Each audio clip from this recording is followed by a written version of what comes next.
I'm the champ of failing and failure. I'm the king of fucking it up. I'm the best at being the worst, I'm rarely a winner. 'Cause I guess I don't work smart enough. Oh, I'm the queen of promises undone. I'm the best at letting you down. I'm the principal, president, captain and chief for nothing. Don't stick around. Oh, you better get out, 'cause I'm a waste of space and time. I'm a brick that won't bend right. I'm a wound that just won't heal.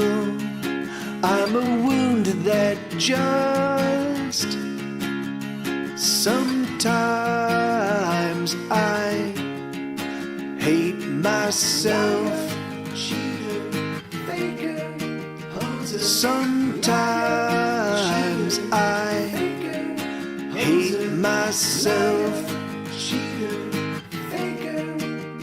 Sometimes I hate myself.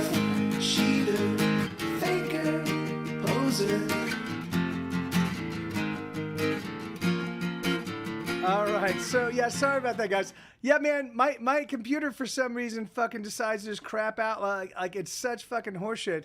It's just like, oh yeah, we're just gonna lose internet connection. Everything else is connected. There's nothing that's happened to the router. It's just the computer's like, oh yeah, we just don't want to do this anymore. And then I have to restart, and then it's fine. And then typically it just works fine forever, you know. So this is a song called Hideyo.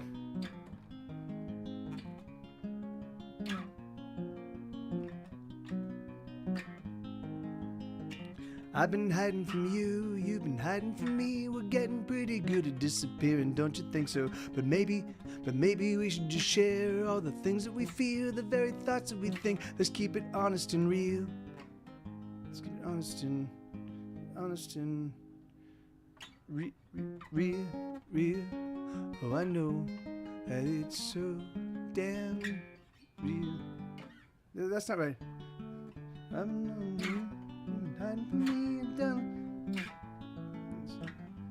There we go. Okay, that's it. It was the wrong. Hey, welcome back. Yeah, thank you, Spin Duck. All right, so yeah, so all right, so that was was playing in the wrong key. Here we go. I've been hiding from you, you've been hiding from me. We're getting pretty good at disappearing, don't you think so? But maybe we should just share all the things that we feel, the very thoughts that we think. Let's keep it honest and real. Oh, I know that it's so damn scary. A hurt that you feel, is it worth even sharing? And yes, it's hard to simply care about caring when you're staring at the hole where your heart it used to go. I know. This shit. So this is a song I haven't played in some time, so there are going to be some mistakes, and I apologize, but I think it's fun. You've been telling me lies, but not speaking at all. You're getting pretty good at hiding where the hiding wants. I've been toughing it out by shouting you up and down, but now I see that this will never get a problem solved. Oh, I know that it's so damn scary. The hurt that you feel, is it worth even sharing? And yes, it's hard to simply care about caring when you're staring at the hole where your heart it used to go. I know.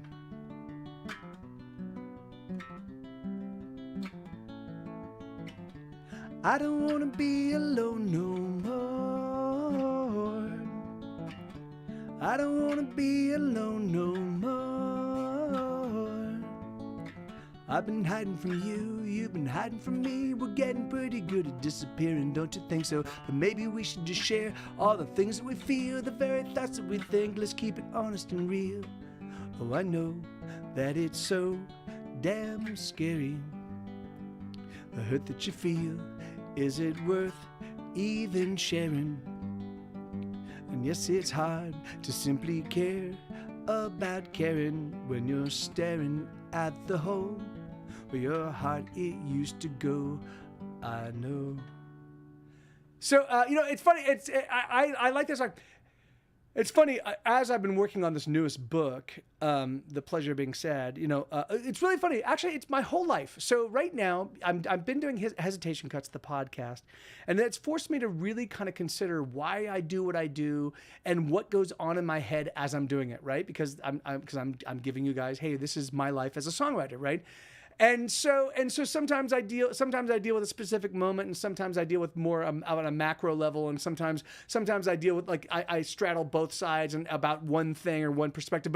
But that song was written about my significant other Isabella, who lives with me, and we've been and sometimes she, when she is emotionally overwhelmed, she will kind of just clam up. She won't communicate, and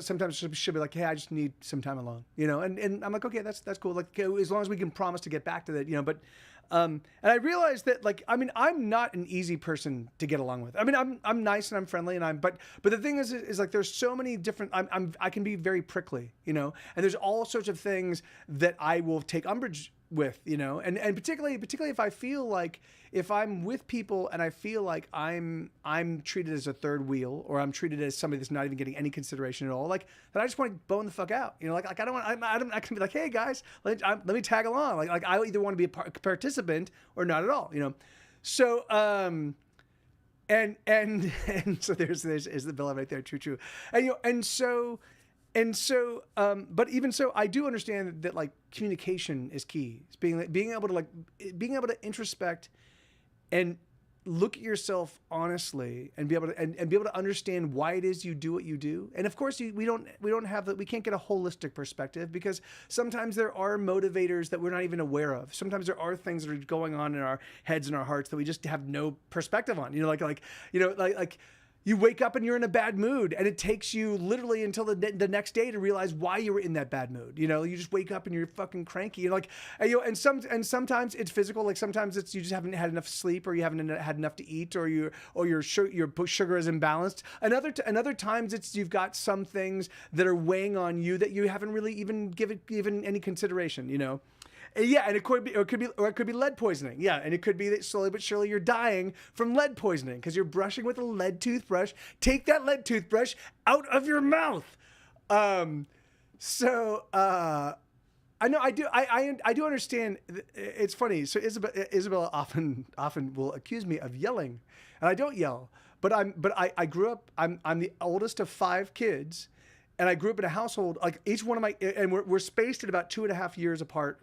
Well, no, actually, so I'm 2.5 years older than my next sister, Alethea, and then Alethea and Teresa are 1 year apart, but they don't share any. They didn't have any overlap of friends, right? So they had a different group of friends, and then it goes from Alethea. It goes from Alethea to Sarah. For Alethea to Teresa, and then from Teresa to Sarah, there's like a 4-year gap. And then from Sarah to Joseph, there's another 4-year gap or something like that, or maybe 5-year gap, 6-year gap, because anyway, no, yeah, like a 6-year gap. So each of us always had friends over at the house, and so there was always just fucking 30 people in the house. Like particularly because our mom worked. Like we were raised by a single mom, so our mom was working. So it was just us kids. We'd come home from school and we'd do homework, and we'd do homework with 10 friends.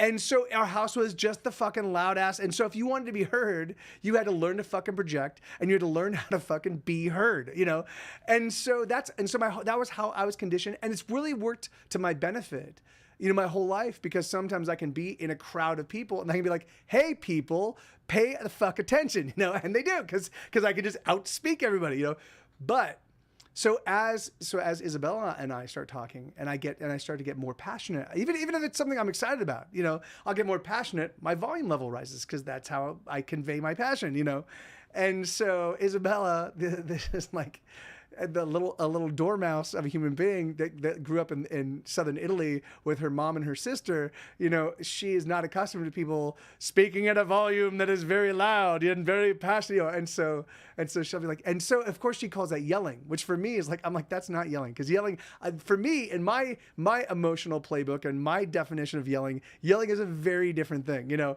and so she'll say, why are you yelling? And of course my interpretation is I'm not yelling, and so then that becomes, so whatever it is that we're talking about gets put on the back burner as we're addressing the fact that she's saying I'm yelling and I'm not, and I'm saying I'm not yelling, you know. And so, and you're absolutely, hey Manita, how you doing? And she really is. It's fucking crazy. I mean, you know, and it's fucking heartbreaking. The more I look at my mom's situation, you know, because she was raising 5 kids on her own. She was working in, and I don't want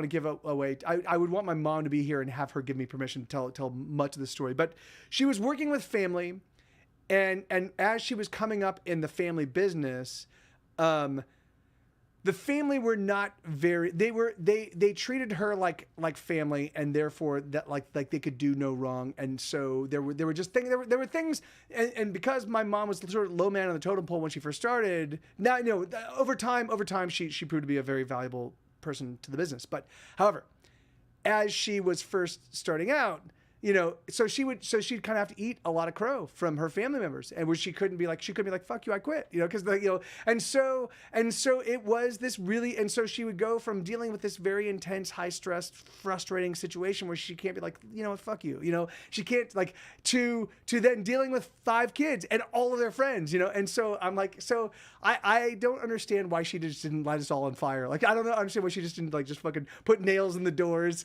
and then throw tinder and kindling all around the building and then throw gasoline and just light it up. But she didn't, thank God.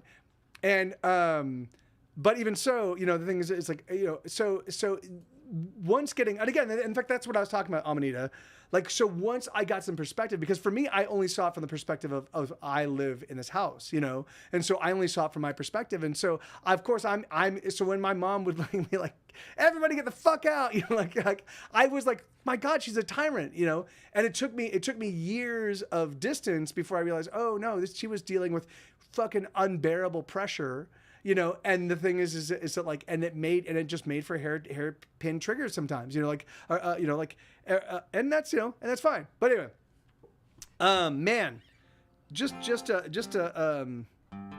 but yeah, so for me, going back to what I was talking about with Lil Mop, and when I was talking about with that song, is, you know, for me, I realized that like communicating, even if you can say, hey, you know what, something is wrong. I don't know what it is. I can't identify the problem.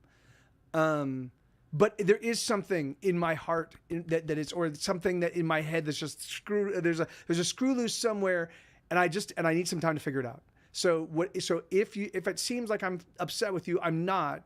I'm just trying to figure out what's going on with me right now, you know. And so I just need a little time. Being able to say that, you know, really does decompress a lot of the chaos that's happening, you know. And so we're not perfect at it, but we are getting better at it slowly but surely over time. So, you know, that's good. So, let me see. So, the damage that I do, not that catastrophe. Oh, you know, I know catastrophe. It's catastrophe. Yeah, I mean, from my perspective, I think that really what it is you just get more experience, you know, like all of us are working with flawed information, you know. We're all of us working with just a small part of a small piece of the puzzle, and we're trying to, and we do our damnedest with what we got, but even so, you know, we're not working with all of it. So let's see. So I did Heidi Hole. Here, I'll do Right All Night. Let's do Right All Night. So again, if you guys have any requests, awesome. If you don't have requests, I'm just going to keep playing new songs that don't exist on any album, because I just want to keep them practiced up. So let me just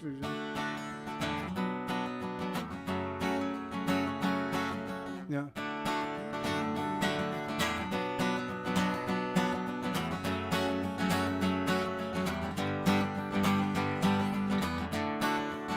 So I'll write some cool lead for this section right here, but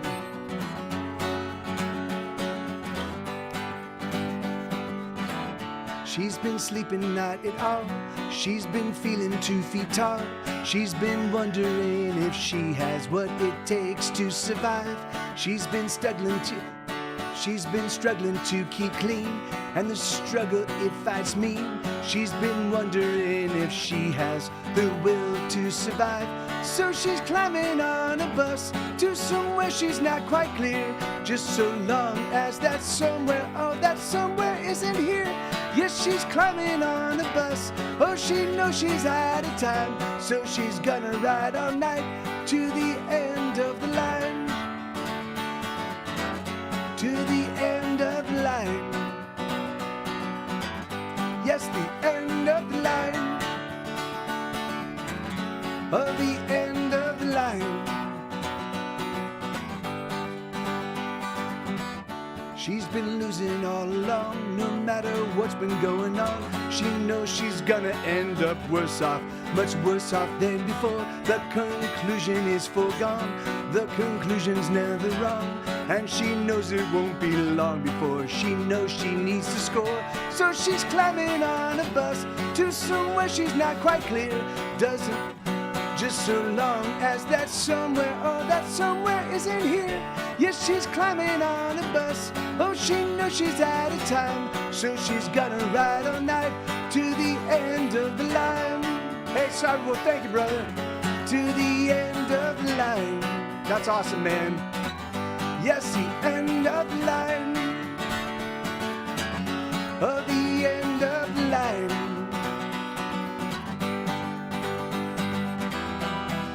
And when she goes, there's no going back, no turning back, no nothing back, she's gone. And when she goes, there's no turning back, no walking back, no nothing back, she's gone.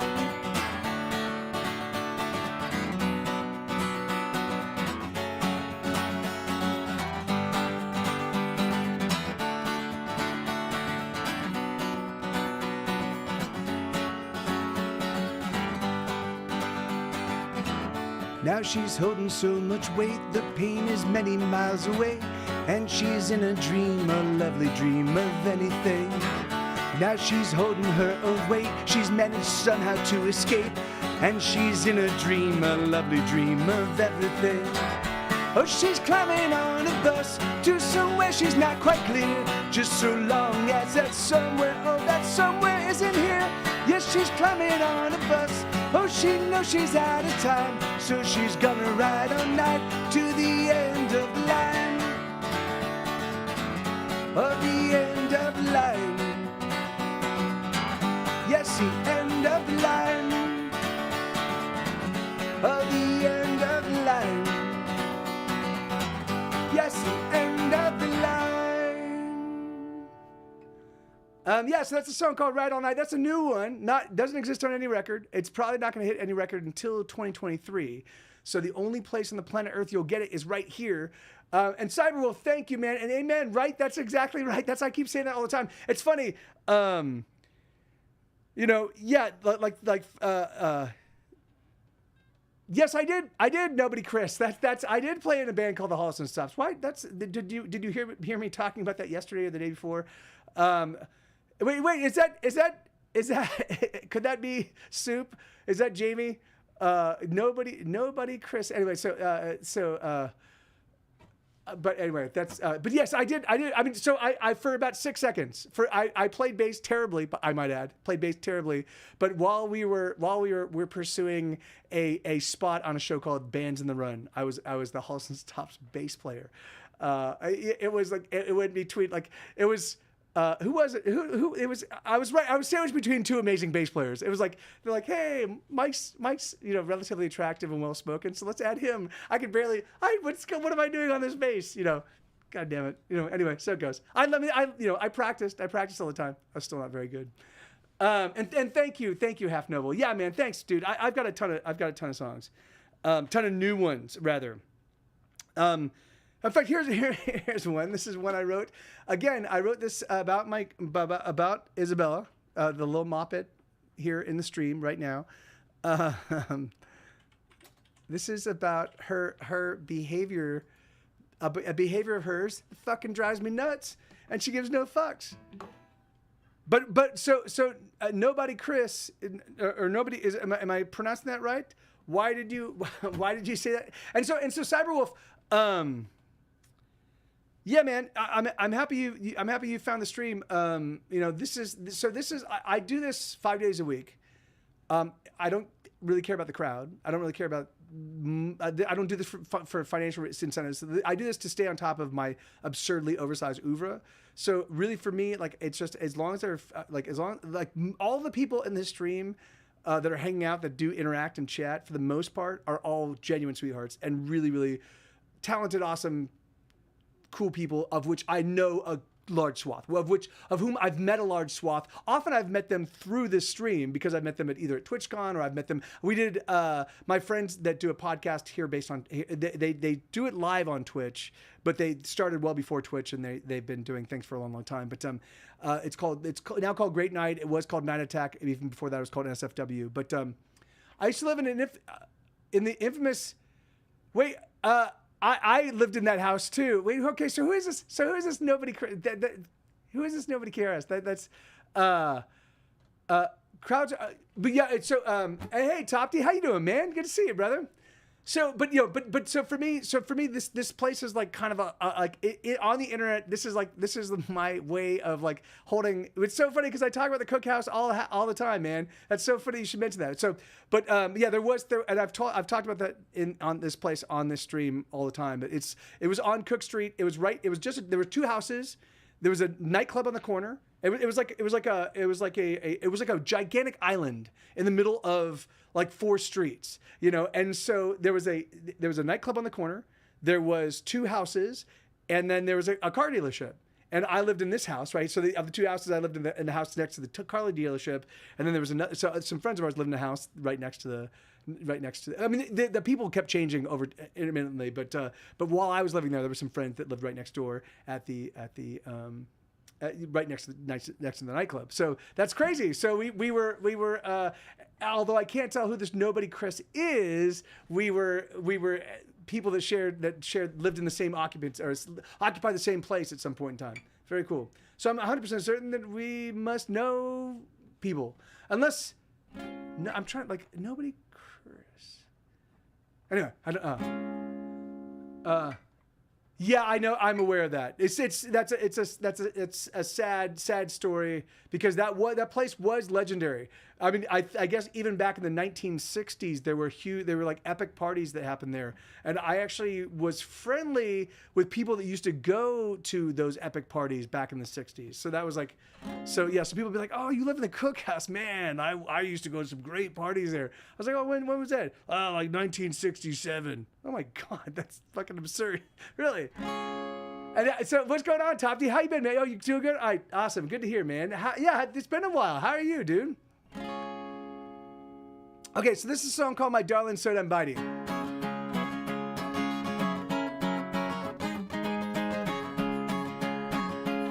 That's way. I was like, why does it sound so high?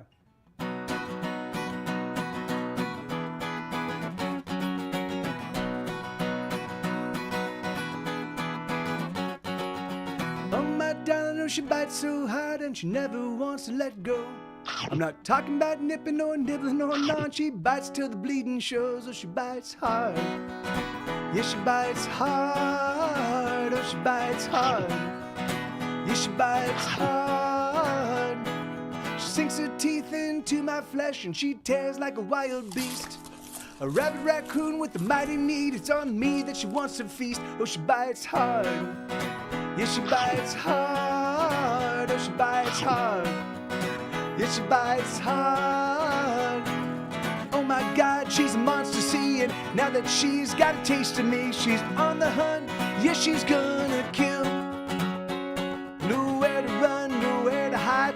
I'm just getting it tonight. She's feasting till she's feasted on her fill. Oh, she bites hard.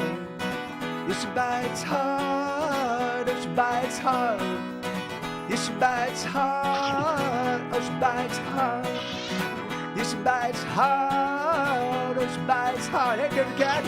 Yeah, she bites hard.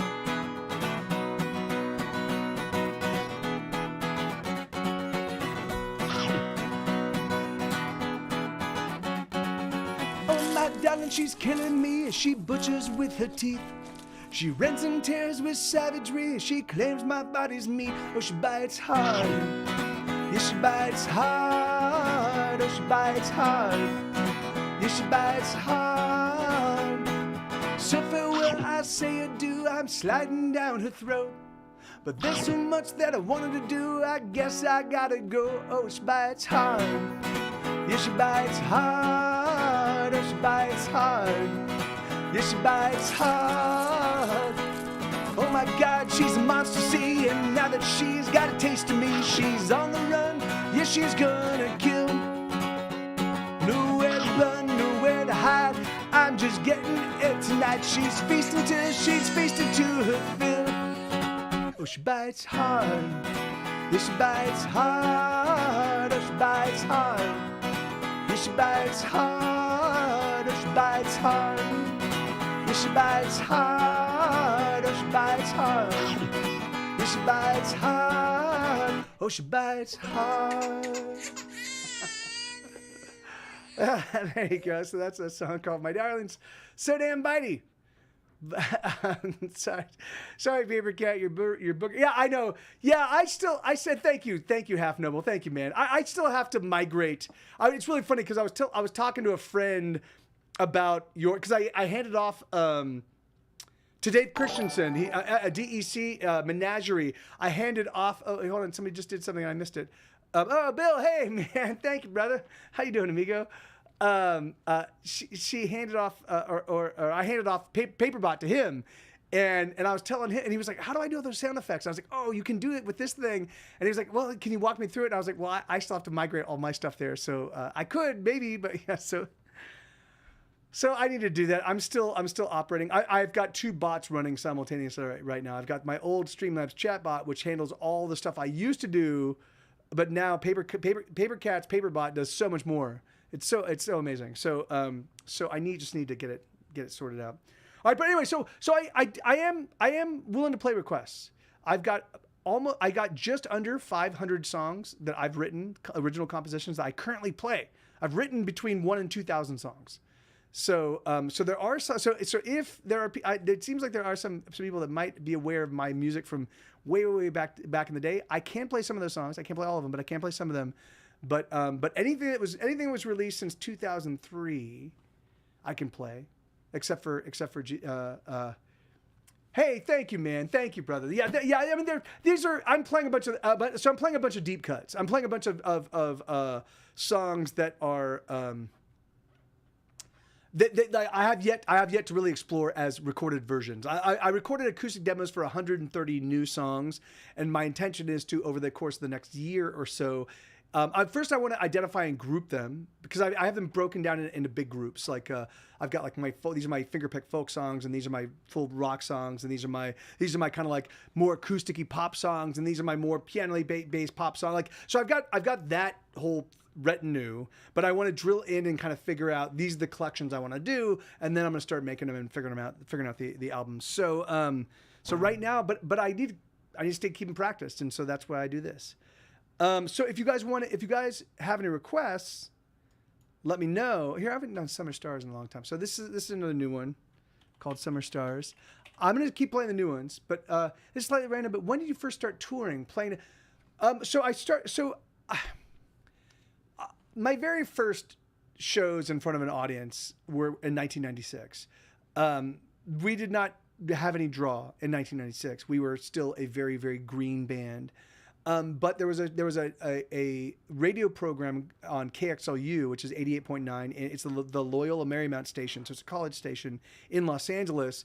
They have a show called Demo Listen, and it was on that program. In fact, I talk about this in my podcast. So if you want, my podcast is available for free. It's available everywhere. It's called Hesitation Cuts, and I believe it's episode 3 talks about this at length, but yeah, and so through them, I made some friends through KXLU. I made some friends with other bands, me and then the Halston Stops, which is crazy that nobody cares. That's what it's not. Nobody cares. So nobody cares, which is actually, that's crazy because I actually have a band called I Give Up, and the album's called Nobody Cares. But anyway, I love that. So Nobody Cares was talking about the Halston Stops. Well, the Halston Stops, the bands that created the Mr. T scene that I was the booker for. It was a band called Otto that eventually became known as Arlo, and the Halston Stops, and myself with my band Vermicious K.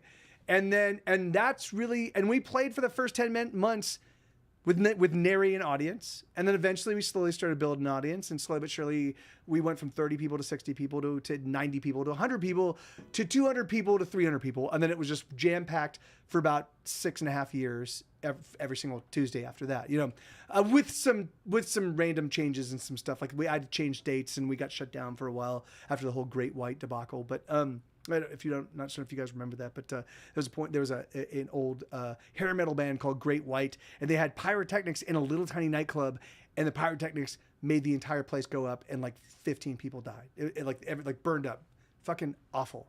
But what that did is it also put literally the entire nation on alert for places that were jam-packed full of people, of which Mr. T's and my Tuesday nights were constantly jam-packed full of people. So they shut us down. And we thought it was going to be like a 2-month shutdown or a 1 month shutdown. And it ended up being 10 months, 11 months. So how are the remainders of pencils called when you sharpen them? Oh, shavings. They're called pencil shavings. The things that are shaved off. Yeah, those are called pencil shavings, Isabella. Okay, so I haven't played this one in a little while. So I don't know is this even finger picked? I don't think it is. Yes, shavings, pencil shavings. I'm gonna fetch you your own star. I'm gonna climb the highest mountains and pluck one from the summer sky, and then we'll both say au revoir to the people who keep counting every time we have to say goodbye. And they could drain the oceans dry, they could pull the mountains down, they could set the sky on fire, set the sky on fire. But darling, I'll endure, of that you can be sure, so don't you cry. I'm as constant as the sky and just as blue, and I'm so full of fire that fire's the love I feel for you. Baby, I'm a mess as I wait for your caress. Baby, I'm a mess, I'm missing you. I'm as constant as the sky, constant as the sky and just as blue. And I'm so full of fire that fire's the love I feel for you. Baby, I'm a mess as I wait for your caress. Baby, I'm a mess, I'm missing you. And every day you'll get a star. I'm gonna climb that self-same mountain and pluck another from the sky. And there's no distance far too far. There's no distance far too far. There's no end to their mountain. They're bound to pile miles high. And they could stop time in its tracks. They could smash the night and day. They could set it all on fire. But darling, we'll endure, of that you can be sure, so don't you cry. I'm as constant as the sky and just as true. And I'm so full of fire that fire's the love I feel for you. Baby, I'm a mess as I wait for your caress. Baby, I'm a mess, I'm missing you. I'm as constant as the sky and just as blue. And I'm so full of fire that fire's the love I feel for you.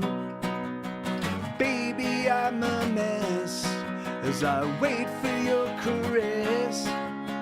Baby, I'm a mess, I'm missing you. Baby, I'm a mess, I'm missing you. As of yesterday, I have 2 teenagers in my house. How does that? Oh wait, no. Was it Garrett's birthday yesterday? Is Garrett actually 13? Is that even possible? Is that even possible that Garrett is 13? Wasn't he didn't he just turn 7 or 8? No, was that during didn't he just have a birthday right around Trey's barbecue? It was. He's 13. That's fucking nuts. Was that so? So didn't he just turn 7? But when we at that birthday party, or then it wasn't really a birthday party, but it was that. That's just, oh my God. All right. I officially demand that we all stop aging. We stop time right now. Yeah, I know, right? It's completely horseshit. How is that even possible? How is it even possible? All right, well, whatever. There's no way of knowing which direction we are rowing. Is it raining? Is it snowing? Is a hurricane blowing? All right, let's see. Okay, so so again, if you guys have any requests, I will play them. From all the only song I can't play from any one of my records is Jesus Christ in reverse, because it involves, it's like a.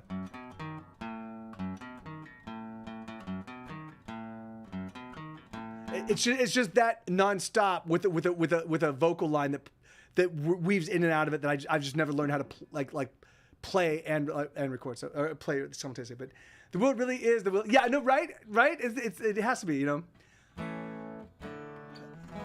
Me too, Manita, and that's why I'm entrusting you with the research. I need you to figure out, with the help of our mushroomy friends, how to do that. So I think that's the key thing that I'm asking you to pull off for all of us. You know, not for everybody, of course, not for everybody. I want to be able to. I think we should all of us here in this chat right now. We should all of us vote who gets these life preserving mushrooms. But anyway.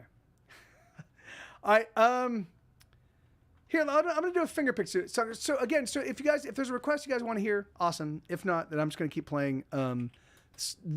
These are not deep cuts because they're not actually on any record, but they're just songs that I've written over the past couple of years that are not yet on a record, and I'm just playing them to keep them practiced up.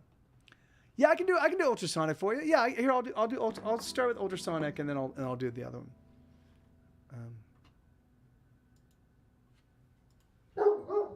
Sue, no bud. All right.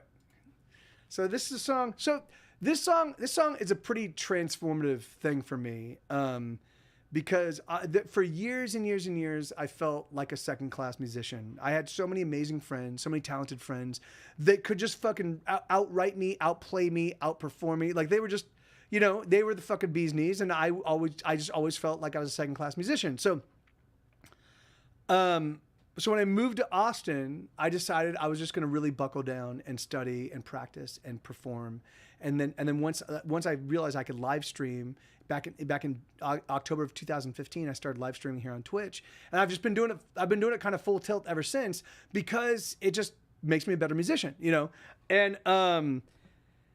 And after Hesitation Cuts came out in 2019, I was like, all right, man, I'm doing pretty good at this. I've got that album has enough songs on it that I would that entire record I'd hold up pound for pound against any other record that's ever come out, that's ever existed. And at least any rock and roll record. Even the Beatles and even the Rolling Stones, I know that's fucking absurd to say, but I would still hold it up. There are things I do that those guys. I mean, of course, I have the hindsight of 50 years, but so all I'm saying is that would be my masterpiece. If there was a guild of songwriters that basically judged you worthy of being a master songwriter. Hey, a 9 out of 12.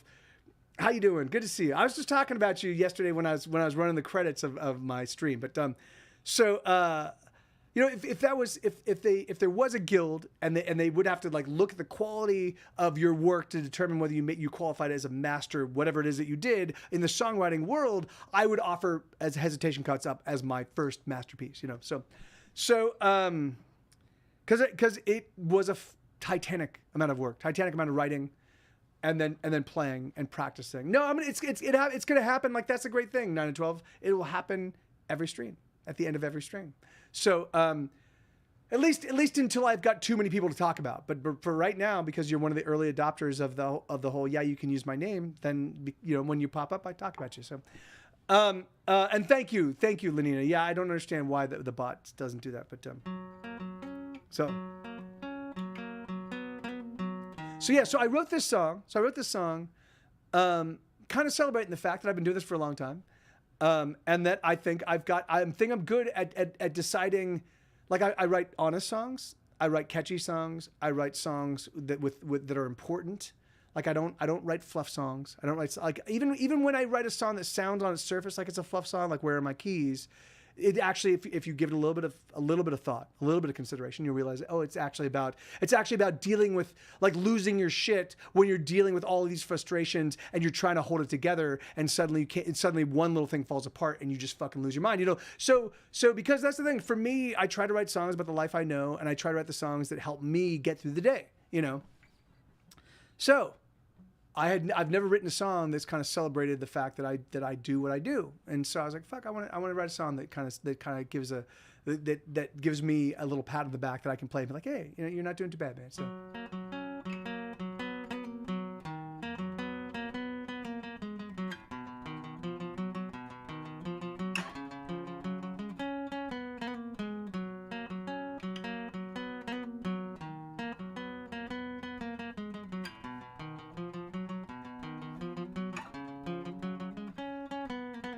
I bring the riot, I own the takedown, I stoke the fires, I am the knockout, I am the pushback, I own the meanwhile, oh yes I am Tsunami. I bring the anthems, I light the bonfires, I count the heartbeats, I push the count high, I cut the fresh wound, I slice the deepest, oh yes I am Tsunami. Crashing in like tidal forces, charging up like cavalry horses, dropping in like the force of gravity,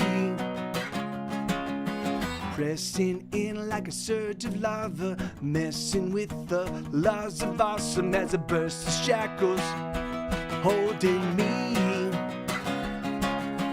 I'm ultrasonic, everything you want and everything I do for you, I do it all to turn you on. I'm ultrasonic, everything you want, everything I do for you, I do it all to turn you on. I'm ultrasonic, I'll give it if I got it. I'm ultrasonic, I'll give it if I got it. Gonna give you everything.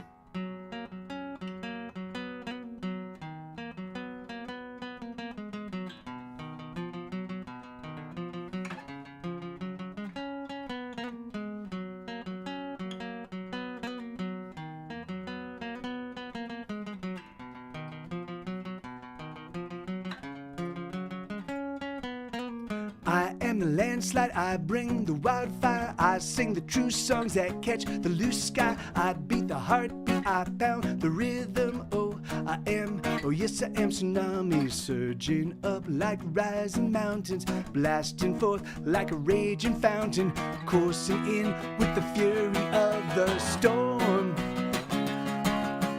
raging in like a violent clamor, heavy rain that drops like hammers, handing out the havoc and the score.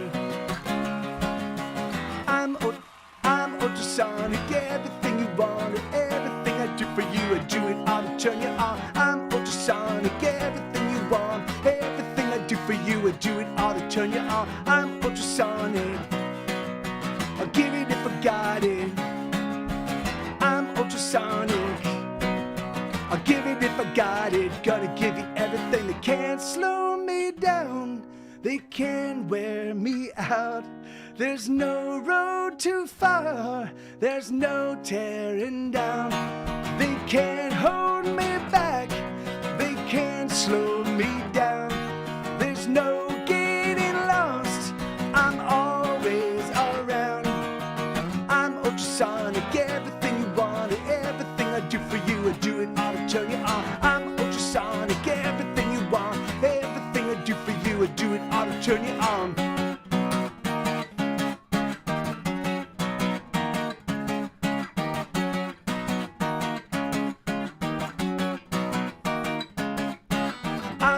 ultrasonic, everything you want and everything I do for you, I do it all to turn you on. I'm ultrasonic, everything you want, everything I do for you, I do it all to turn you on. I'm ultrasonic, I'll give it if I got it. I'm ultrasonic, I'll give it if I got it. Gonna give you everything. Jeez, I missed the last chord. I kind of like half rung at the last chord. Anyway, yes, that's a song called Ultrasonic, and yeah, man, you know it's funny because that song is if you pay attention to it, it's also a little bit about the gigantic. Hey, and thank you. That's awesome. Thank you. Nobody cares. Thank you. That song is about also the cavity that exists in most artists' soul, like, and that certainly exists in mine. That desire for just not to people please per se, but just to be like accepted and acknowledged for the things that you offer to the world, you know, and that intense desire to be like, fuck, man, like look, just give me some fucking attention. Look at what I'm offering you, you know. And that's so that I'm ultrasonic. I'll give it if I got it. Gonna give you everything. It's all about like, it's all about that. But then I'm ultrasonic. Everything you want, everything I do for you, I do it all to turn you on. So there still is a little bit of like, you know, like, you know, it's like, yeah, I'm amazing. Please pay attention. God damn it, fucking, you know. So even so, it still has a little bit like, you know, but again, so because it's got that kind of double entendre, kind of like hidden message that yes, I have that cavity in my soul. Yes, I'm like, I want the world to like be like, hey, we appreciate what you do. Here, you can pay your bills this month without having to fucking worry about it. That'd be great. So, but even so, even though I still find myself in situations where I'm like, fuck, can I pay my bills this month? There is no walking away from me. Like I've walked away from the idea of even walking away. Like I'm in this to win it, or I die trying. You know. Yeah. No. I mean, of course, right. And the thing is, it's like, and as an aspiring writer, anybody that's done aspiring, you know, anything that is an industry that requires. Sort of, I mean, the great thing about the world right now is it does not require you to go through the gatekeepers anymore. You don't have to go through a publishing company to become a writer. You don't have to go through a record label to be a recording artist. You can literally just go straight to the people. But still, overcoming the white noise, like right now on Spotify, every single day, 60,000 new songs are put up. I'm certain it has to be tens of thousands of new books show up every day. I'm certain, you know, like even television. I mean, television is a difficult thing to kind of hop into on your own because just to do production values that kind of match up with what people are expecting to see, that already requires a significant, if not money, because like, you can do it for free. I'm certain you could even put together a great TV show on your iPhone. But it means you have to write the scripts, you have to put the cast together, you have to do the sound design, you have to figure out how you're going to do, are there any special effects, how you're going to do them. It's an enormous amount of work putting stuff out, you know? And so what happens is you put something out and you're like, oh, great, now I'm in the company of 100,000 other things doing the same thing. So it's a fucking exhausting, like if you don't make art because you love it, you are doing it for the wrong reason. Because there is, unless you're already wealthy. If you're already wealthy, man, you do whatever the fuck you want, because whatever you're going to do, you'll be successful. Or if you're not successful, you'll have so much of a good ride doing it that at the end of the day, you'll be like, oh yeah, I gave it the old college shot. And people are like, that's awesome, because you're fucking wealthy. You've got all the money to throw around to get people excited about what you're doing. Awesome. If you were like me or the rest of the planet with no funds and no revenue, and you're trying to fucking like it's a fucking tough road to hoe. You know, it's a fucking tough road to hoe. So yeah, so do it because you love it, you know. But if you do it, then the thing is that there are ways to find to carve out a little pocket for yourself where you can survive. You know, like I mean, I'm a testament to that. You know, like I mean, right now I am because I've added Isabella, whom I love of my life, and we are having a wonderful time here. But it's also an extra mouth to feed, and we added the Moppet, and I have 20 albums in stores. So I don't think a new album. I don't think I'm gonna put out another record of music, and that's gonna suddenly like make people go, oh my god, we've been missing all the things that Mike TV have been doing. It's okay. It's important. What's that? Let me see. What's that? Hold on, wait. 1 second. It's important.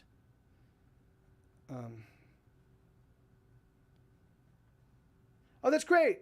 That's awesome. That's perfect. I love it. It's perfect. Yeah, it's great. It's great. I love it. Yeah, Isabella is designing. It's absolutely perfect, sweetheart. That's great. Isabella is designing the back cover for my new book right now. I just finished all the written material for the new book. I'm going to be doing illustrations for the next 3 days. I think it's great. I think it's perfect. So I'm going to be doing illustrations for the next 3 days, getting the book into shape, and then I think my money shows up on the 14th because I just launched a successful Kickstarter, and so the money shows up on the 14th. And the moment the money's in my bank, I'm gonna send it to the I'm gonna just email it over to the publishers. They're gonna print. Over the next day, they'll print over one day. They'll print up a physical proof. They'll send it to me. I will flip through it. If everything's great, which it usually is, it has been. I've never once been like, oh, you need to change something off of physical proof. Then I send it back to them. Then I give them the okay. They press them up, and then like 5 days later, the books are in my house. So it's the fastest turnaround. If you've ever done Kickstarter, if you've ever kickstarted anything. And you found yourself like I cannot abide the waiting. I fucking hate so I just want to get it done. Here you go. Here's the fucking book. It's amazing. Yeah, and this one is going to be even more spectacular because Isabella is helping me with all the. So I'm doing all the illustrations. I'm doing all the interior doodles. I'm doing all the writing. She's handling the actual page layout. She got a bunch of awesome new resources from a fellow by the name of Visual Timmy, he's known as Visual Timmy on Instagram, and he has a whole really absolutely awesome community of people. And Isabella is one of that community, and she won like $250 worth of Procreate assets, and Procreate is the app that she uses for a lot of her design stuff. So she got like $250 of Procreate assets, and these were already significant assets for their value, right? So she just got a ton of stuff. Like I'm certain that if they're Photoshop things or if they're Illustrator things, they'd be $1,000. So yeah, and she's been making significant use of them, and she's also been doing a lot of workshops. And a lot of like live streams to see how she can use all these new things. So this book is going to be also a representation of all the new stuff that she's been learning. So it's just going to be, it's just awesome. So I wrote a book once, published it, and never advertised it, never sold a single copy. I never intend to. That's alas. I mean, that too that too. Manita is an experience that I know a lot of my friends that are musicians kind of have encountered. Like they sold a handful of copies to their friends, and then that was it. But the thing is so then it really comes down to why did they put the album out? And a lot of them they put it out because they just wanted to have the music available to their friends, and that's awesome. Mission accomplished. But for those that wanted more. You got to fucking bust your hump. It's a son of a bitch. But all right, let's see. Electricity. I don't know if I can do that. Paper Cat. Yeah, I mean, she certainly. She's been really knocking it out of the park, and she's also been in like helping me understand what I can do to help her out in that regard. So I wrote the. So I wrote today. So she's been handling all of my stories and all of my and all of my visual side of things. And then what I like today the reel that we put out, I did the bare bones of the actual. So I did the voiceover and threw in the sound, the music and the voiceover, and then I did the photos. And then she took that and then she added all the polish, and so it's been. So it's gonna be fun, and I do want to make you live in a cardboard box. Yes, that's exactly right. That is exactly true. All right, let's keep going. Let's keep making some songs. Let's So I was gonna do Keep Holding On. So in 2011 or 2012, I forget what year. I think it came out in 2011. An album of mine called Fury of Your Lonely Heart came out, and there was a song on it called Hold On. So a decade later. I decided to write an update to that song, and so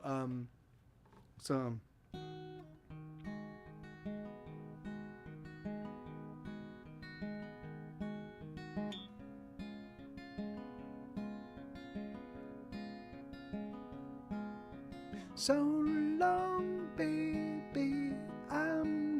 I'll see you tomorrow.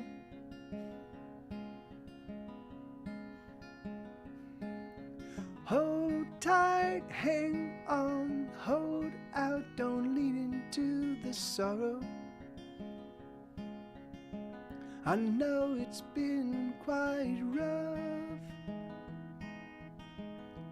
and your heart, it hurts so much.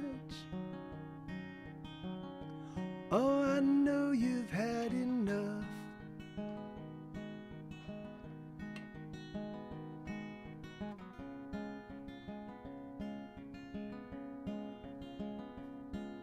So long, sweetheart, I'm so sorry I must leave.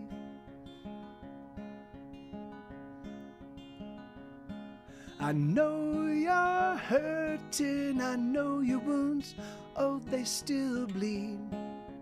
We'll talk about that in just a second, Sidewolf. Pain, it's oh damn real. The pain is everything you feel, and it's never gonna heal. Oh, but you're wrong. Someday it's gonna be okay. Oh, it's gonna go. Someday, some way, hold on. Keep holding on. Hold on. Keep holding on. So long, lover, don't you know I won't be long? I hate to leave you, please, oh please just stay strong. I know you want an empty heart. Don't let that want tear you apart. Please don't end before we start.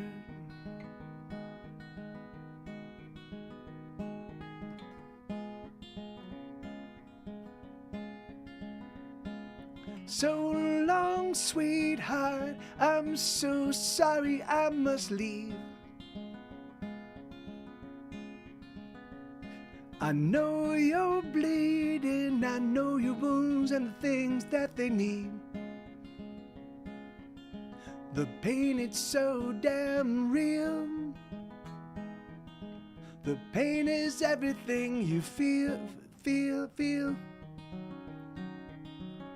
And it's never gonna heal. Oh, but you're wrong.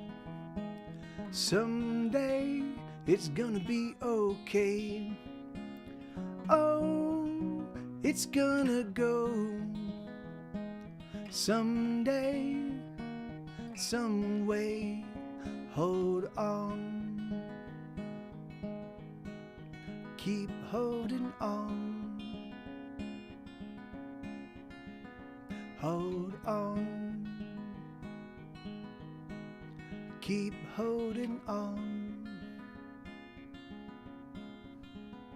Hold on. There you go. Yeah, so that song is called "Keep Holding On," and again, that was an update to my, I had some friends, which is sad because I'm friends with neither of them anymore. I hate that. I hate losing people that I to whom I feel very close. Whatever. It's sad, but it's just it seems to be the like a perpetual theme in my life. I do have a bunch of friends that I've been friends with for 30 plus years, but for the most part, like you friends pop into your life for a few years and then they pop out, that said, so I wrote the song for them. I had two friends that were really, really struggling, so I wrote a song called "Hold On," and I realized that all the things that I was struggling with back then, I'm still struggling with now. Now, certainly the struggle is a little bit easier, I'm my earning potential seems to be a little bit more. Of course, then of course I take on more, more expenses. But at the same time, I'm still forever, like I'm still forever just forced to bust my hump nonstop to just to break even, if that. So and so I was like, so I wrote this song as an update. So it's a song to me, it's like, hey man, don't sweat it. So but yeah, so Cyberwolf. So one thing so the idea of so one thing that I like, so it's funny because I was talking to a friend of mine via my Patreon, and she too is like a prolific writer, and she just writes and writes and writes, and and I guess she's even finished a handful of novels, but then she needs to go back and edit them, and she doesn't. Like there's just anyway. So there is a thing with writers where it seems like they start and then never finish. And one thing I was thinking that if you want to, because the thing with making art, right, is that it's not so much, I mean, certainly if you write for yourself and you're only writing for yourself, awesome. Then just have a good time doing, and take your time. But if you're writing because at some point in time you want your world or your story or your characters or your things to be celebrated, even if they're not celebrated by the world at large, to be celebrated by a small community of people that get what you do, the thing is the sooner you can get it out to them, the better, right? Hey, Controller Throwers, how you doing, brother? So one thing I would recommend is maybe you can cherry pick some scenes, or cherry pick a chapter, or cherry pick certain aspects of it and start giving it to people. Like pick things that you think are because one thing I promise you, one thing that will blow your way is first to see what things resonate with people and what things don't. Because from my perspective, I used to think, I now have divorced myself of this thinking, but I used to think I knew what made for a good song. And I used to think I knew what of my songs were going to resonate and what songs didn't. And sometimes I would show up even in this stream, even as soon as a few years ago, I would show up and be like, hey, dig this new song. And it would land with a fucking thud. And I'm like, this is my favorite song ever. And it would land with a thud. And I realized that, I'm not a good arbiter of what in my own stuff is awesome. So sometimes it's best to just hand off, and again, you don't have to hand off the whole book, but you can hand off attributes, find like a great scene, find a scene that you're really proud of, and hand it off to a handful of close friends and just get their feedback. Because what will happen is because if all of them go, oh my God, this is amazing, I want to read more, then you just go through and you find a handful of others and you cherry pick those. And then what you can do is you can use the ones that you've identified that everybody loves as sales tools. If they come back and they go, oh, it was good, like this is my thoughts on it. Now again, you don't have to take their thoughts at all. But the idea is that that at least gives you a sense of a calibration as to how people are receiving the things that you're putting out there, And in fact, I mean, maybe even so. Anyway, the idea is that from my perspective, if you do want to at some point in time have the world appreciate what you do, you need to get the world involved. So it's really funny. There's a guy by the name of Jonathan Mann. And he's written 4,000 songs over 4. In fact, we were talking about this with Papercat. I was talking about this with Papercat, but some other people have brought him up to me, like, dude, this guy's you're prolific. This guy's amazingly prolific. And yes, that is awesome. To write a song a day, every single day, 365 days a week, 365 days a year. That's awesome. The only difference between what he does and what I do is that all of my songs get vetted in front of a live audience. So you're not getting just pure unbridled me and my perspective and that's it alone. What you're getting is me having grown up in front of an audience, having learned how to songwrite in front of an audience, and then iterated on those songs over and over and over again over the course of all these number of years. And so it's a very, very different thing, because just writing whatever strikes your and the thing is it writing. I don't like his music, but of course, no. I mean, the thing is, it's it is. But again, but if you give his stuff a spin, right? Which is so. It is funny because there was a point in time when I been really scared of putting it out there, but I'm going to do it now. I'm going to say yes, of course, man, yeah, and really, hey, Carl, how you doing, brother? Good to see you, man. For those of you guys, all right, please, everybody right now that's in this audience right now, please click on Carl's, because all right, so Carl, and you guys know Boone, my buddy Boone Graham. Boone and Carl and our friend Dave Christensen, we all belong to a Patreon songwriters group. And these guys are amazing songwriters. They're amazing songwriters, and they're like just sweetheart people, like just good guys. And so there's Guitar Shipper David. How you doing, man? Good to see you, brother. Awesome, dude. So yeah, in fact, I actually caught Guitar Sherpa David playing songs. He's a great player. He actually covered a song by another friend of ours in the same Patreon group.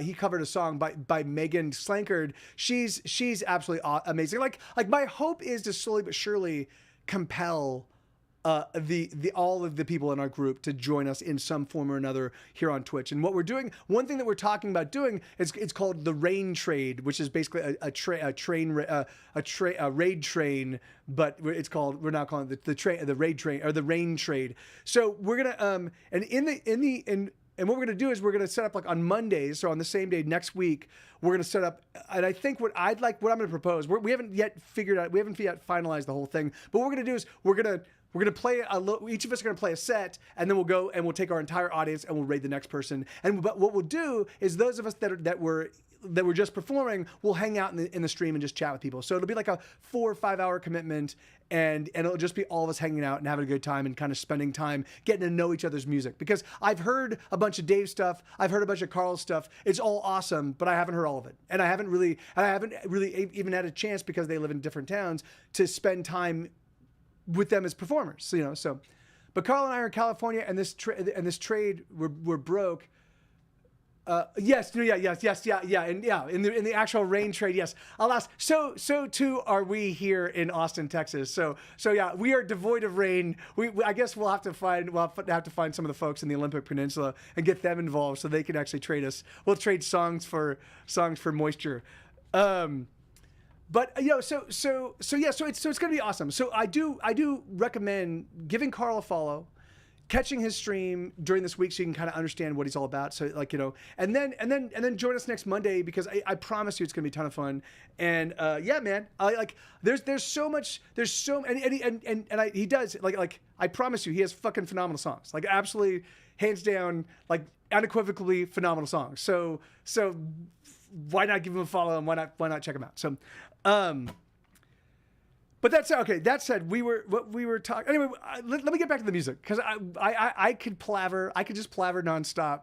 I could play 2 songs. Hey, here's my opening song. Plaver. Hey, that was my closing song. Thank you. Good night. So let me get back to the music. Again, I don't have any. If you guys want to throw out requests, I will play requests. If you don't want to throw out requests, then I'm gonna just keep playing these songs, these new songs that I wrote, because I have 130 brand new songs that I need to stay practiced on. So and so that means you're going to be getting a weird swath of whatever is pops up. A wound that never bleeds. All right, I can do that one. Hold on, let me. All right, shoot. Hold on. Here we go. All right, here we go. All right, so this is another fingerpick tune. This is a sad song. How's that? No, it's. That's right. No, wait, no. How's it?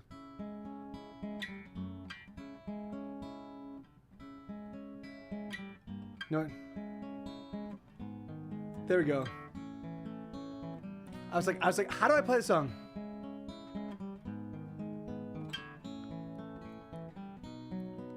So this entire album, this album called Hesitation Cuts, I was intensely lonely as I was working on this record, as I was writing this record. It was 2019.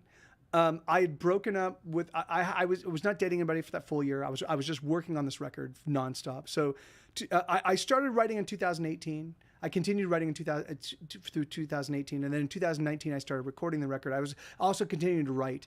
I worked from literally the moment I got up in the morning to the moment I went to bed for about 9 or 10 months. So this is the record I was talking about that I would offer as my masterpiece if there was a guild of songwriters that offered like journeyman, master, apprentice kind of stuff, like So I would offer this album up as like, this is my masterpiece.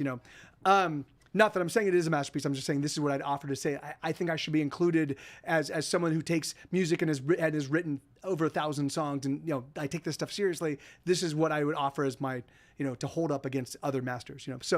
So this song, I wrote a song the day before this called See Me. And it was about loneliness. And it was about that idea that you find yourself, when you're lonely, you find yourself cloaked in loneliness, where you go out into the world and you're just not seen. You meet people and you talk to them and you do engagements, but they just don't interact with you the way they don't oh, how you been doing, and good to see. There's something about you, just for some reason you just get veiled in this crazy sense of loneliness that just kind of projects out beyond you. So I wrote the song "See Me," and I didn't feel it really, which is crazy because it's now one of my hits, and and it gets requested here often. But I thought back then I didn't capture it. So then I wrote this song. I was like, okay, what if I were someone feeling what I'm feeling, feeling the intense loneliness I'm feeling? What if I saw somebody that was like me? How would I react? So this is called a wound that never bleeds. It's making me choke up a little bit. Okay, here we go.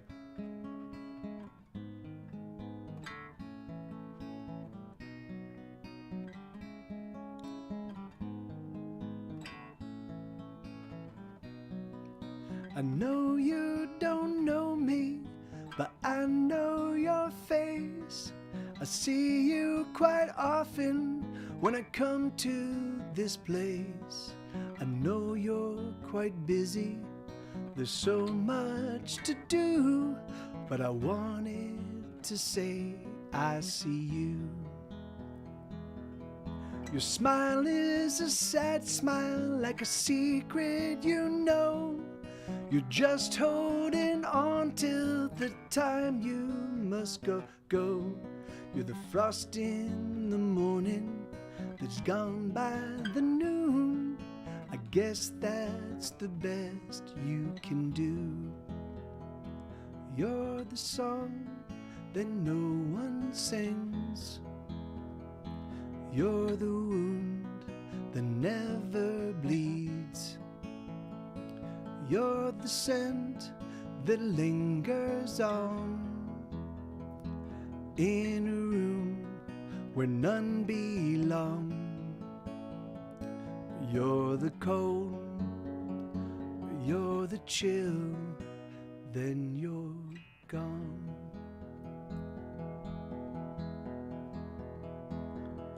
You move through the people like they are in there. The walls of your prison you take everywhere. Sometimes there's laughter, but there's just no joy. The cold is a cold that destroys. You're the song that no one sings. You're the wound that never bleeds. You're the scent that lingers on in a room where none belong. You're the cold, you're the chill, then you're gone. Oh, how do I know the things I know about you? Oh, the reason I know is that you do just as I do. I'm the song that no one sings. I'm the wound that never bleeds. I'm the scent that lingers on in a room where none belong. I'm the cold, I'm the chill, then I'm gone. Yeah, there you go. So yeah, so it's really funny. So I wrote that song and I was like, okay, yeah, that captures better what I wanted. And then when I introduced everybody to See Me, they're like, I love See Me. And I was like, of course. Of course. Hey, Sarge, how you doing, brother? Hey, man, I got your song, dude, and I have not yet listened to it, I completely apologize. I have been working like a maniac. So, and thank you, Carl. Thank you, brother. So I will give it a spin. I like it's still on my to-do list. I've just been fucking just nutty busy. So I do apologize, brother. But I am super excited to give it a spin, and I know how frustrating that is. Like you're like oh you have a new song. You're like here I want to share this. I think you're gonna love it. You know, and then next thing you know, you're like wah. So I do want to let you know I am on top of it. I am aware of it. I will be listening to it. So. Oh, thank you, Controller Throws. Yeah, so you know, I mean, and again, I kind of flubbed that one up because I haven't played that one in months and months and months. But probably weeks and weeks and weeks, but not months and months and months. But yeah, you know, so you know that album. There's a lot of different themes on that record. It's funny because I do have a tendency to write and release albums that kind of have a handful of themes, but loneliness is definitely the most pervasive in that one. Yeah, here, sweetheart. Do you think? Wait, they have not. Oh, they have arrived. Okay, yeah, here you go. It's 2:08. Give me 1 second. This is. So it's this one right here. It's 2:08. Make sure to lock it up because they won't lock it up for us. So, all right. Anyway, okay. So this is a song off of my second record.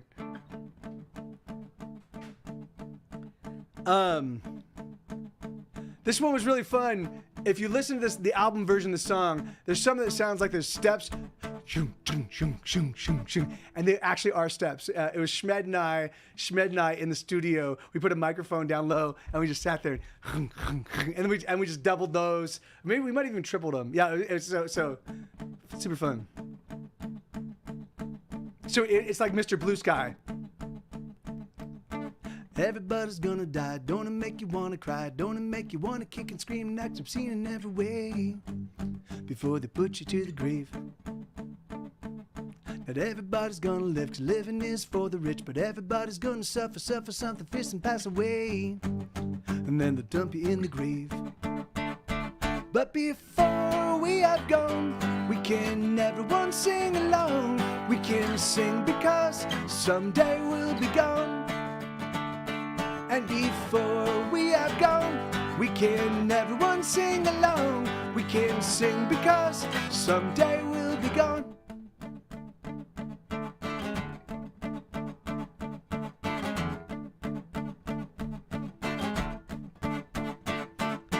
Everybody's gonna die, stick a needle in an eye, poke out a gun, it's doing nothing to do with nothing, so it goes. And they're going slow. Then everybody's gonna live, 'cause living's hard when you're involved with the bottle. So God bless the bottle, so you go. And they're going slow. But before we are gone, we can everyone sing along. We can sing because someday we'll be gone. And before we are gone, we can everyone sing along. We can sing because someday we'll be gone. And it breaks our hearts, or it makes us glad, or it makes them thought, or it drives us mad. It's a lonesome song, and it brings us down, down, down, down, down, down, down, down, down, down, down, down, down, down, down, down, down, down. Ba-doom, ba-doom.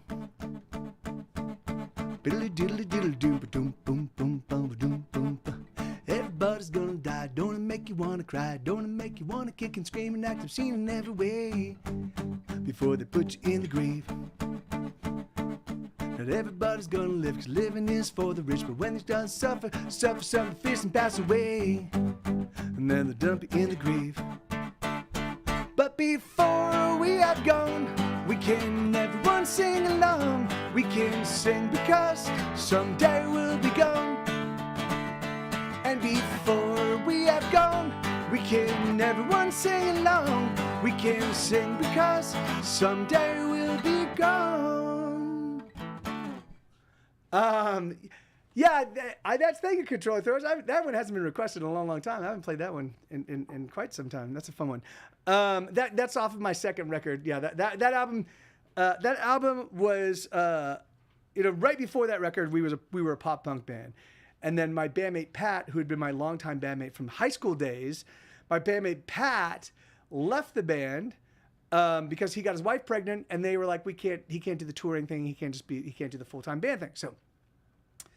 So I had never been in a band without Pat. So I didn't know. I was like, am I gonna be able to continue? What am I gonna do?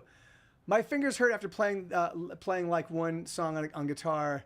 I'm always duly impressed by your ability to play. Oh, thank you. I mean, it's funny, man. When I first started doing these, I too used to I would, by the end of the third hour or the end of the fourth hour, I would feel pretty beat up, But you do it, 5 days a week for how long have I been doing this for?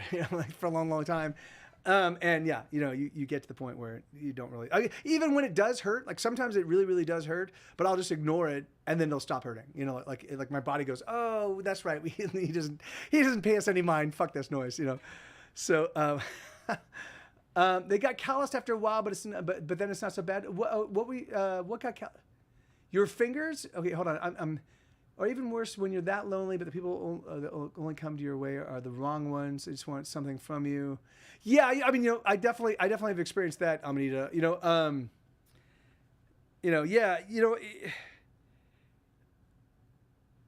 There's the lion. I can't say that.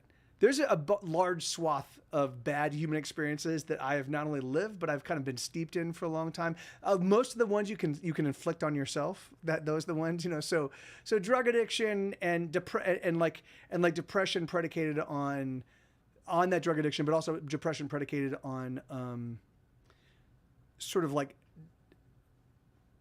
allowing yourself to lean into the vicissitudes of a difficult life, well, just the career path I chose, making a living as a musician is already extremely difficult. Making a living as a musician whose primary bailiwick is as a songwriter. That's even more difficult, than making your living as a musician that's predominantly a songwriter that really started off just as a punk rock kid with mostly bar chords and power chords, and that was it.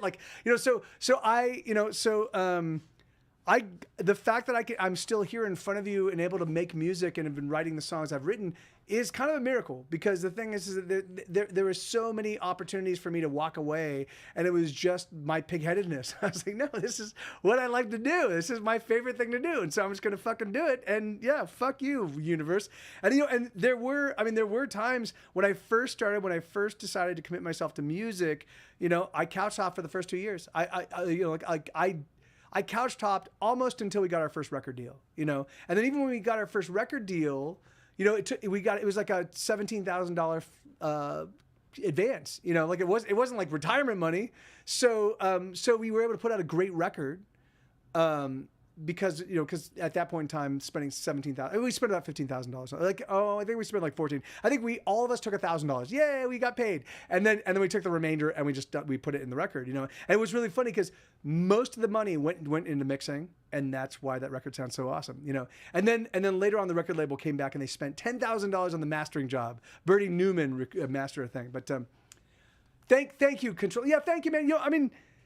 It's funny, man. It really is. It's you guys, 100%. It's you guys. I mean, not just all of you in the chat, but it's just people with whom my music resonates, that had the temerity to actually reach out and say, hey, man, your music really helps me out. Your music did something for me. Your music kept me here, or your music kept me fine. Like those kind. Like I get those messages. Maybe once a month, maybe twice a month.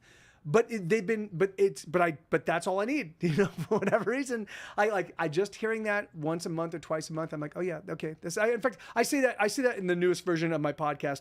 I keep wanting to give you, so if you are a Patreon patron of mine, I highly recommend checking out my podcast. Episode 4 is right now available on Patreon. Unfortunately, it's not on any other service. So normally I made the very, very difficult decision last week actually over the weekend, to gate my stuff through Patreon's paywall.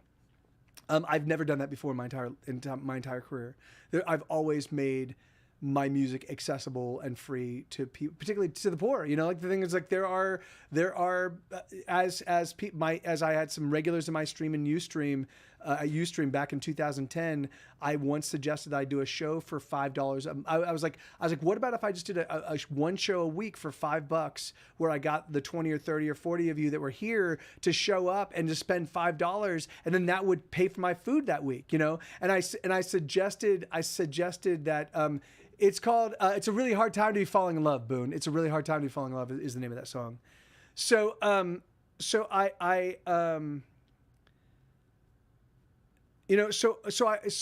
suggested that, and they were like, Mike, you know, that sounds awesome, but $5 for us is a lot of money. We live in Uruguay, you know, and we like live in a small, like we live in an outskirts of a small city in Uruguay. So we don't really we've got internet access, but we don't have a lot of money, you know? And I was like, oh yeah, you're right. You're right. The thing is that would be a lot of money to somebody whose household brings in $200 a month. You know, it's like, that's a lot of money. So, I was like, okay. So literally from that time until now, I just made things available for free, you know, and I tried it, but what happened was, a lot of people just didn't sign up. A lot of the people that I knew were fans and I knew were friends. Like I figured that if you had the money, they would be like, oh, I want access to this. So and again, I don't know if it's going to work, but I have to try it. Because again, like I said, I've been hemorrhaging funds lately.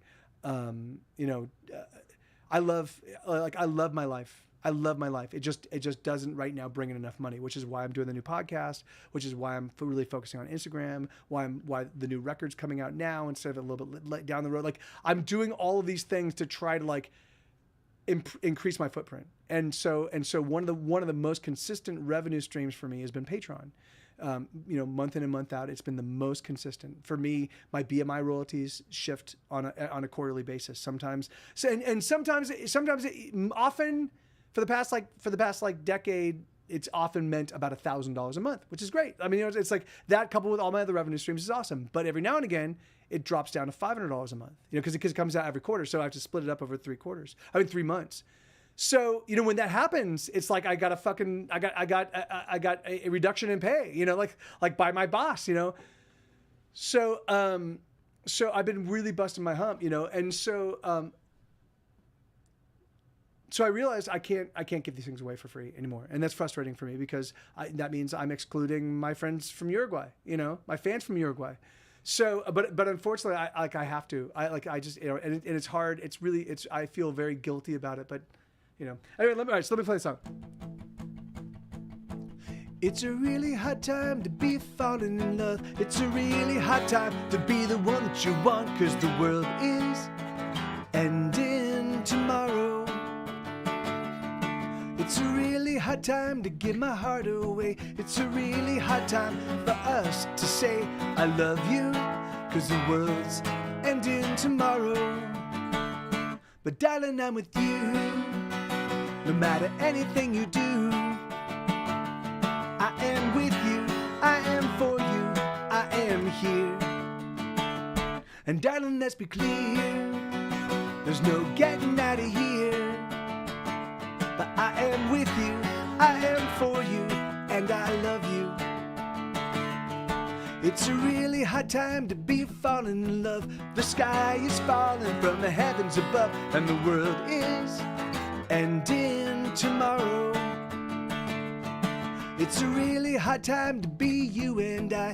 The distance between us is thousands of miles, and the world is ending tomorrow. But darling, I'm with you. No matter anything you do, I am with you, I am for you, I am here.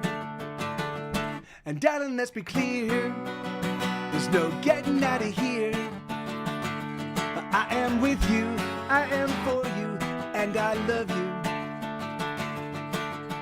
Oh, don't you know, I'm not letting go of you, I'm holding on.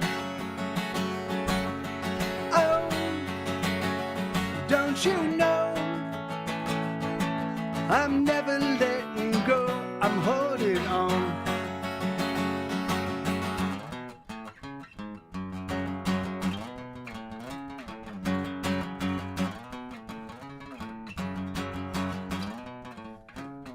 Yeah.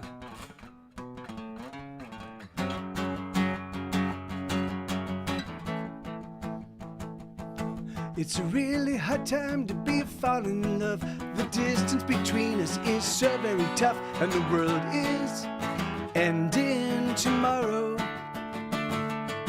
It's a really hard time to be, it's a really hard time, but I'm falling in love. It's a really hard time, but I can't get enough, and I hope that I'll see you tomorrow. And darling, I'm with you, no matter anything you do. I am with you, I am for you, I am here. And darling, let's be clear, clear. There's no getting out of here. But I am with you, I am for you, and I love you. I am with you, I am for you, I adore you. I am with you, I am for you, and I love you. Sheesh. There we go. Yeah, I played that one. I played that one just a couple days ago. Thank you, Boone. And still, I kind of messed that one up. But yeah, you know that this little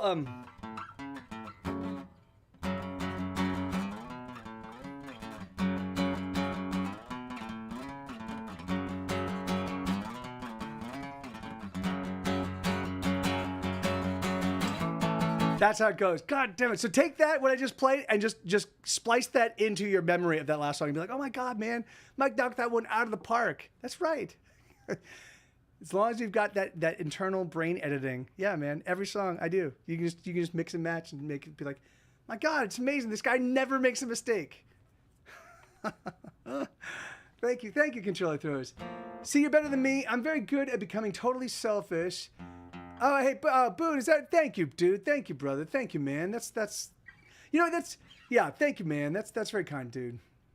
So you're better than me. I'm very good at becoming totally selfish and inconsiderate. If my situation calls for it, I'd have been like, screw you or screw Uruguay. Yeah, you know, I mean,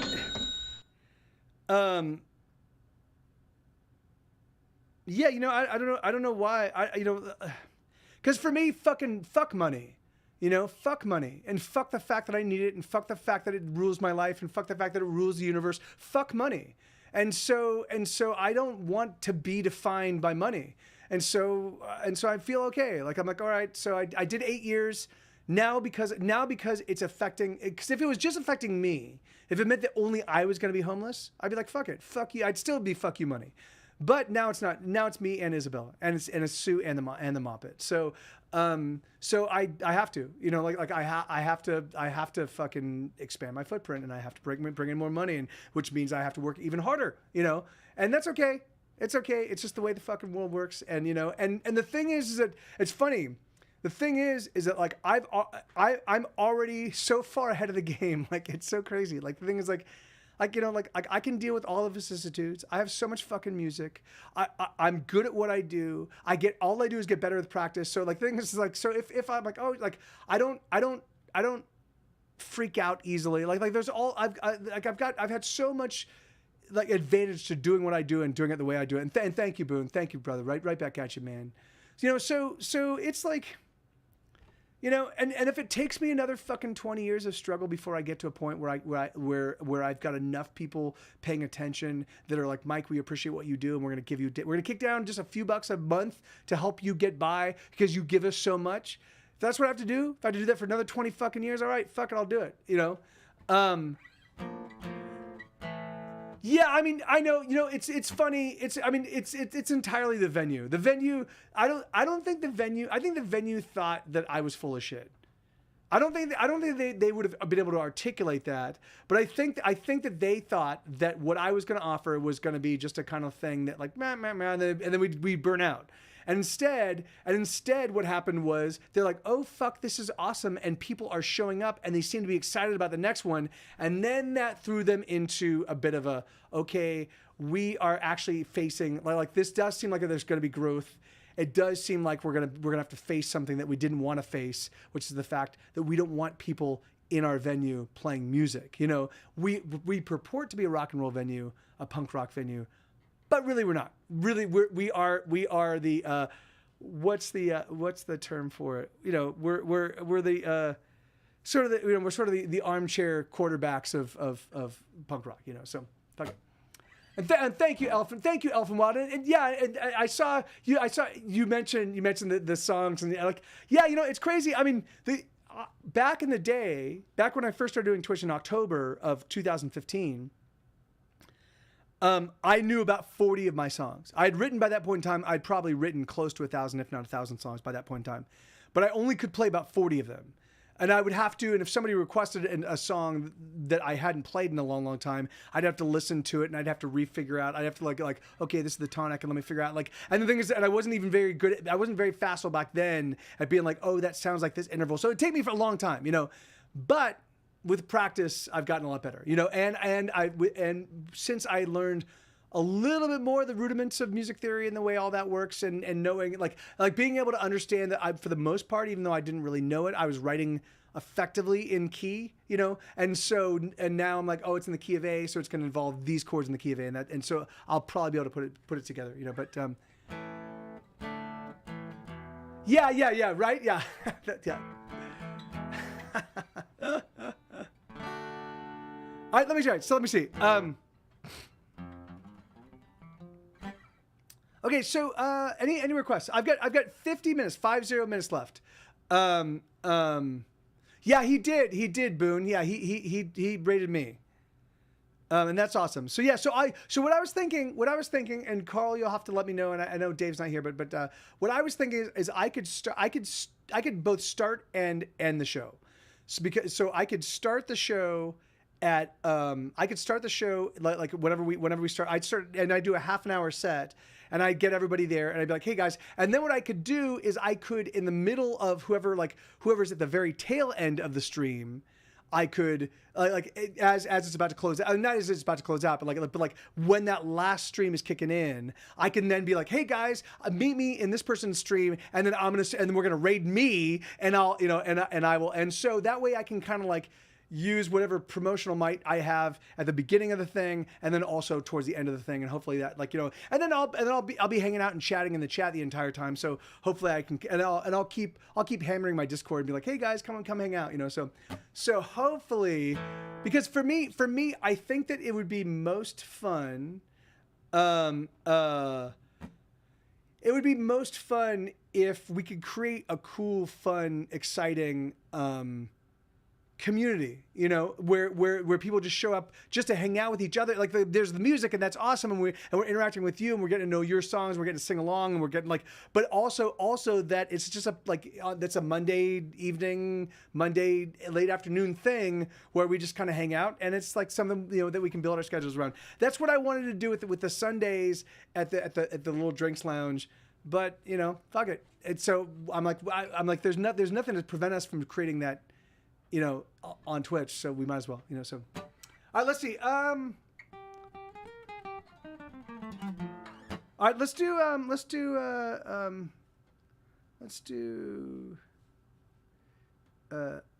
What? Oh, I like this one. This is a song called "He Didn't Even Leave a Note." This is so, you know. Oh, you're right, for the reels. Yes, shoot. Okay, I'm gonna cut a half an hour early, and then what we'll do, Isabella, is you and I will eat a little early, and then we'll eat, and then afterwards we'll do this stuff. So, let's see. So this is a song he called "He Didn't Even Leave a Note," and this is not so much a song about suicide as it is a song about trying to walk away from music. You know, because for me, you know, I will often look at my body of work. Like that's the thing. Is like, so what I'll do is I'll look at all these awesome records I've put out, Death and Taxes and Hesitation Cuts. And I mean, This Is Why We Can't Have Nice Things. And now hashtag Dinosaur. I look at all these, like they just came out just recently, not to mention Here Be Dragons and The Pleasure of Being Sad and Fury of a Lonely Heart. And then not to mention the early Get Set Go stuff, Ordinary World, and I will be like, fuck, man. Like if these records aren't going to break me out, there's no music I can put out that's going to blow me out, And so, and I started to feel like, well, then why the fuck am I doing this? And so when I lean into that, this is sort of the feelings that I end up experiencing.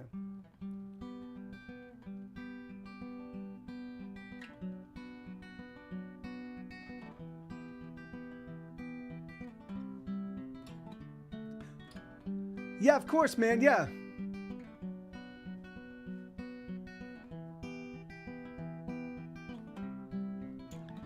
Oh, hello. Goodbye. I didn't get to know you, but I wish I got to know you. Oh, hello. That's not right. Goodbye. Oh, my days, they gave me sorrow. I won't be here tomorrow. I must go on my way. I'm gonna disappear today, but I'll keep you here inside of me, tucked up against my misery, a hurt that never seems to heal, a wound that I will always feel. I'll keep you here inside my heart, where you can tug and tear apart the bits and pieces of my me, so you can keep on listening. Hello, goodbye. Oh, I guess it doesn't matter. Oh, I know I didn't matter. Oh, hello, goodbye. If I could have done it better, oh, I would have done it better. I must go on my way. I'm gonna disappear today. I'll keep you here inside of me, tucked up against my misery, a hurt that never seems to heal, a wound that I will always feel. I'll keep you here inside my heart, where you can tug and tear apart the bits and pieces of my me, so you can keep on listening.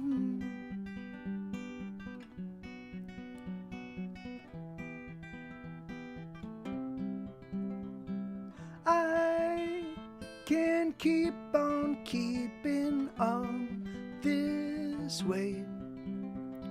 Something's gotta happen, something's gotta change. Oh, I can keep on keeping on this way. Oh, hello, goodbye. Hey, Aldo.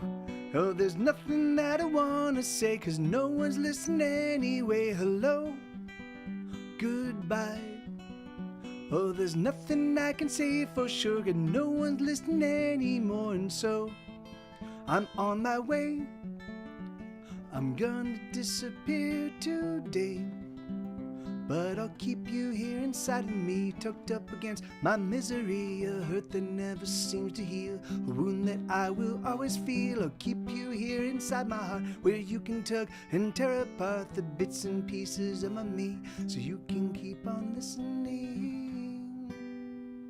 Something like that. Yeah. It's so it's funny. Obviously I don't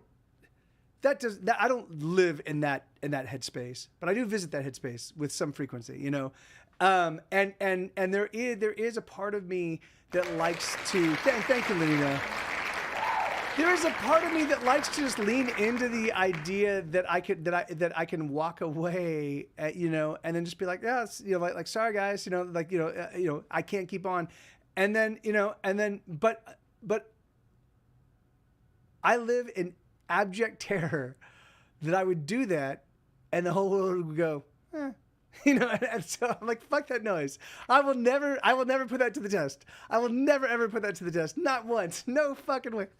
Like that's just like, yeah, whatever. Like, no. So yeah. All right, so I'm only gonna go. I'll do 2 more songs, and then I do have to go because I've got more work to do. Unfortunately, I've literally been working since I think it was 8 o'clock this morning. It could have been. I got up at 7:45. So I've been working since then. You know, so we took the dogs out. I got back and just started working. So this has been another really, really long day. But there are some awesome things. I put out an Instagram reel today about my new album that's dropping next Friday. On Wednesday, if you are a Patreon patron of mine, I'm holding 2 listening parties for the album. One in the early morning for my Australian and European friends, and then another one in the evening for my US friends. So that's, you know, of course you have to be a patron of mine to be able to indulge in that. But on Thursday, I'm doing an Ursa live show. And that will be open to everybody, and that's gonna be 1 hour, and I'm just gonna play the record. I'm gonna play the record in its entirety, hang out, we're gonna talk about it, and then the very next day, the album drops. It's in stores everywhere. There's actually there's a magazine called Hollywood Life. They're pretty big. They've got like 3 million like Instagram followers and 2 million Twitter followers and like a 1.5 million Facebook. Like they're big. They're a bigger magazine. They're actually premiering the record, and I'm doing a promotional thing with them where we're giving the record away for free. So all you do is you just click on the link. You tell us where you want us to mail it, and we send out the record to you for free. And it's both in lossless format or as high quality MP3s. So yeah. So there's a bunch of cool shit in the offing for me, and I'm planning on doing 1 or 2 Instagram reels every single day, in addition to a whole bunch of other stuff. And I'm also finishing up the book. I should be done with the Get Set Go book 8 this week, and then I'm gonna immediately start on Hesitation Cuts Part 5 or Episode 5. So there's a fuck ton of stuff in the offing because, you know, if I'm idle, then I'm dead. Is the way I look at it. You know, so I love you guys. Thank you, everybody. I'll do 2 more. I'll do two fast ones. So what do you want to hear? Yeah, no worries, controller throwers. Of course, man. Absolutely, dude. So what do you guys want to hear? Otherwise, I will play. I'll just play 2 songs I have memorized. That's what I'll do.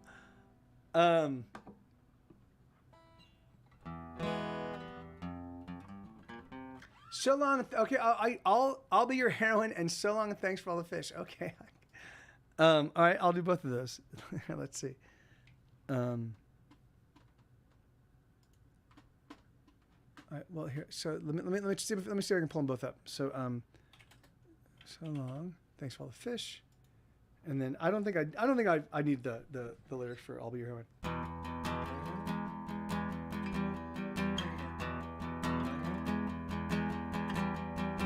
I wanna be the monkey on your back. I'll be your heroine.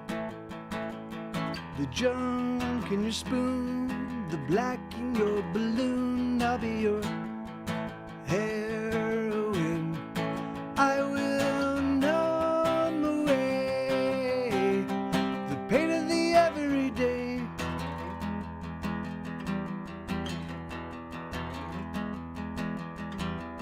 The itch that you itch just as soon as you prick. I'll be your heroine. The nod and the doze as you slow and repose. I'll be your heroine. I will numb away the pain of slipping away into the lazy days of getting by, the soft surrender of no longer getting high, the days in traffic, oh so tragic and cruel, with nowhere to go and nothing in front of you.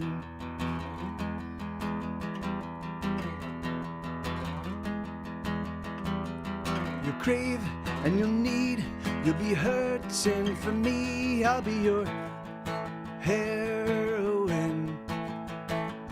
You lie and you steal, that's to drown what you feel. I'll be your heroine. I will numb away the feelings that make you say I'm okay and everything is doing fine. I'm alright.